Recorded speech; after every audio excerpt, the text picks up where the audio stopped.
Your body will be sanctified today. Its only purpose being now to bring the vision of what you experience this day to light the world. You know, our purpose today is not what we think our body is here for. It is to be here to light the world.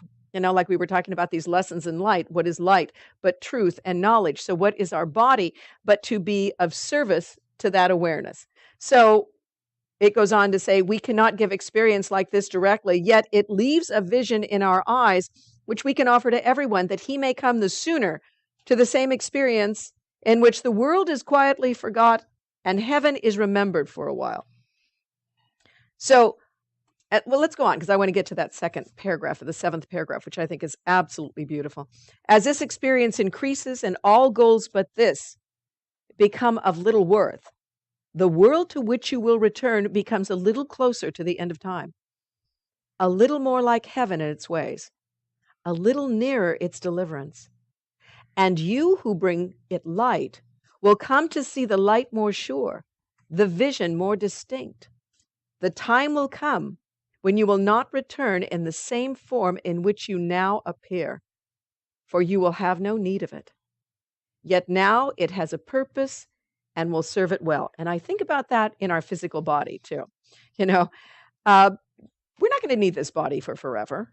And we wouldn't want this body for forever. You know, it's here. And it says here, I love this line, it will serve well. It has a purpose and will serve it well for the period of time that we need this experience. And when it is done, it is not done in pain and suffering, but it is done in gentle release. So let's practice that now. That means gently releasing our judgments and our needs in this world. You know, it's like the lilies of the field. You know, they neither do they toil or worry, and the Father takes care of them. We are like the lilies of the field. We will gently be taken care of. We don't have to sit there worrying. In things in your life that you've worried so much about, how much has worry helped you? Would it help? Would it help? You know, I mean, yeah, we think about that. It was a great line. If you didn't see the movie Bridge of Spies, I'm not going to ruin it for anybody, but it's a great story in there where the Soviet spy who's caught is then was going to be possibly sentenced to death. So he is for sabotage, espionage, and this is during the Cold War scenario. And Tom Hanks is the attorney who's in charge of defending, putting up a defense so we look good, but not too much, so he's convicted. And you know, Tom Hanks likes the guy who's a Soviet spy, and he's doing his job basically. Like we had spies over in the Soviet Union. They're doing their job. And he says, yeah, I'm not looking at you. No, I'm just going side to side. I'm not looking at you. You're not a Soviet spy. They're not even there anymore. No. But anyway, so that'd be a good part for you, though.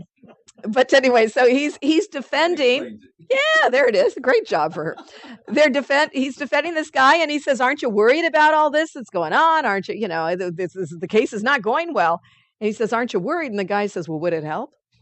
I mean, it's a great line. Would it help for all of us to look at this and go, "Is it going to help us to dwell in worry when we are guaranteed what's going to happen to us? What's going to happen in our lives?" We're going to get this vision, this experience. We're all going to enter into this presence at some point in time. The fact is, let's become more aware of it now. Let's make our lives go better now by realizing that we can dwell in this presence, just like Hugh Prather said, worry and happiness, worry and peace.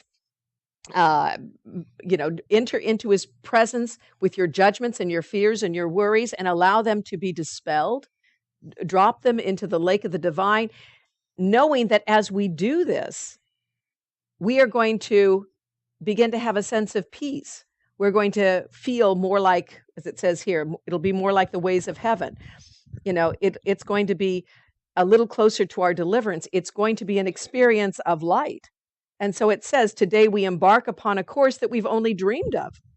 But the Holy One, the giver of the happy dream of life, the translator of perception into truth, what great metaphors, or great titles, I should say, monikers, for the Holy Spirit, the Holy One, the giver of the happy dream of life. His goal is to give you the happy dream of life, the translator of perception into truth.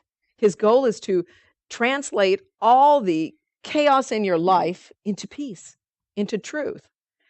He's the universal translator. It's like talking into your iPhone and then hitting German or Italian, and then it speaks it, right? Isn't that how that works? You say it in English, and then it speaks it out in another language. I mean, that's like the Holy Spirit. Speak in your fear, and I'll translate out the call for love. Wouldn't that be great? Speak in your judgment, and I'll translate out in your healed perception. I should make that app if only I could. So anyways, what a great idea. It's saying here, the translator of perception into truth, the holy guide to heaven, your GPS, the holy guide to heaven given you has dreamed for you this journey, which you make and start today with the experience this day holds out to you to be your own, that you are going to enter into his presence. Because that's where we want to enter, serenely unaware of everything except his love and his shining face and his perfect love.